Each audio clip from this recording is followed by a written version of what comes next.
சென்னை கிறித்துவ கல்லூரியில் நேர்காணலிற்கு வந்திருந்த ஒரு மாணவரிடம் குற்றியலுகரத்திற்கு ஒரு எடுத்துக்காட்டு சொல்லுங்கள் என்று கேட்டார். நேர்காணலுக்கு வந்திருந்த மாணவர், அவர் பெயர் வேதாச்சலம். அவர் கூறியது என்ன தெரியுமா? அது எனக்கு தெரியாது அப்படின்னு சொன்னார். வேலை நிச்சயம் அப்படின்னு சொல்லிட்டார். மற்றவர்களுக்கு மிக ஆச்சரியம். தெரியாதுன்னு சொல்றவரை வேலைக்கு அமர்த்தி இருக்காரே அப்படின்னு அவர் சென்ற பிறகு பரிதிமாற் கலைஞர் கிட்ட கேட்கிறார்.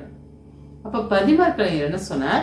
அவர் அந்த பதிலேயே அகுது என்ற ஆயுதத்தொடர் குற்றியலுகரம், எனக்கு என்ற வன்றொடர் குற்றியலுகரம், தெரியாது என்ற உயிர் தொடர் குற்றியலுகரம் எல்லாத்தையுமே சொல்லிட்டாரே.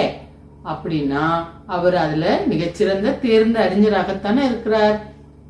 அதனால் அவருக்கு வேலை நிச்சயம் அப்படின்னு சொல்லிட்டார்.